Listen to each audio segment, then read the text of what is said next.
对。哎呀嘞，这个还是有搞头啊！这个麻将，我长这么大没见过这么嚣张的人。宝剑锋中磨砺出，而梅花香自苦寒来。各位董事长有多久没看我玩猪牌？不是不想啊，是怕他们扛不起我这个咒。你看这牌如何？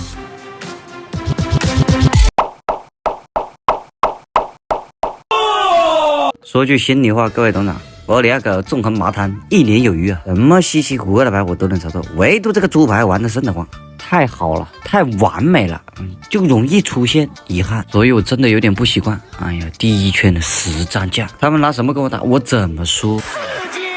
可能一些新来的股东还不是很了解我的吸将能力，还觉得这种牌是不是很常见呢？但是你要知道，在我手里的话，那是个什么情况？很危险，很有可能活不到。那真的没跟你开一点国际玩笑，因为麻将这个东西它是相生相克的啊，你牌很好，别个的肯定也差不了，所以这个时候我们最怕的就是别个动牌啊，那动到哪里是牌了？是我们的软性杆。说到这里我就有点心酸，没办法了，环境太差了，惨遭针对。打个麻将不仅要牌技，还得搞点演技，转移别个的注意力。碰得好，点个这么香的9条。你看这么违心的话，我都不知道怎么从我37度的身体中间输出来的哦。9条很香啊。大是不是？它大。没有，我就准备打了。真的好累啊，真把他们想歪了。等一下我就把它打了。我反正没。打嘛，打13将，我要9条。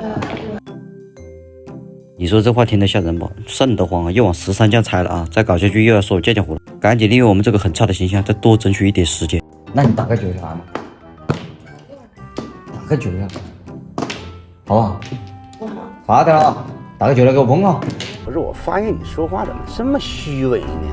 怎么样，各位董事长，是不是没有看过我这么勤奋、这么努力啊？这么想把将将胡做成的人，实在是不想可惜了一手这么好的牌。还好啊，他们至今还没意识到问题的严重性。打个给我碰，我就考虑要把9条打给你。那你等一下，我听牌了再打了。什么？好气啊！来给你。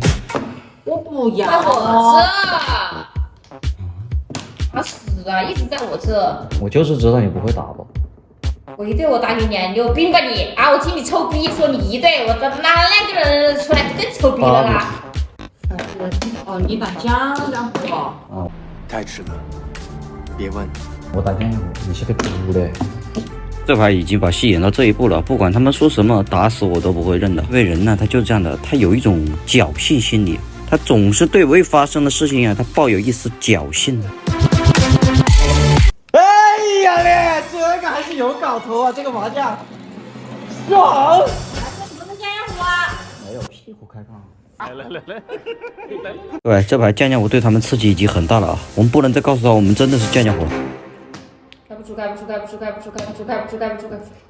真的假的？喂2张。多了才1个。对，将将胡又开一个，他又劈将将，这个事实我根本接受不了。但是作为一个男人，绝对不能让女人看笑话，老子吓得要吓死他们。